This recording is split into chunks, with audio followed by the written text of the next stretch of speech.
ભુજ પંડિત દીનદયાળ ઉપાધ્યાયની પુણ્યતિથિએ નગરપાલિકા તેમજ ભાજપ દ્વારા હારારોપણનો કાર્યક્રમ યોજાયો। આજે ભારતીય જનતા પાર્ટીની મૂળ સંસ્થા જનસંઘ અને જનસંઘના સ્થાપક પંડિત દીનદયાળજીની આજે પુણ્યતિથિ છે, ત્યારે પંડિત દીનદયાળજીએ એના સ્વભાવ, સિદ્ધાંત અને વિચાર એ રાષ્ટ્રના હિત માટે, રાષ્ટ્રના છેવાડાના માણસની ચિંતા કરીને એને એક સ્લોગન આપ્યું હતું કે આ દેશ આઝાદ થયા પછી કેટલાક લોકો હજી વિકાસથી વંચિત છે અને આ લોકોને માત્ર સરકારી યોજનાઓ, સરકારી સહાય અને સરકાર કરશે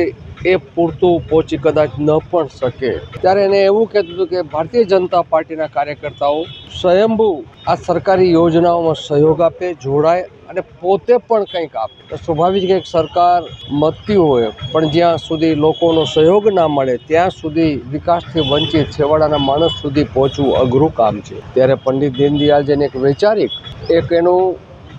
દયાળુ સ્વભાવ, દયાળુ વિચાર આજે પણ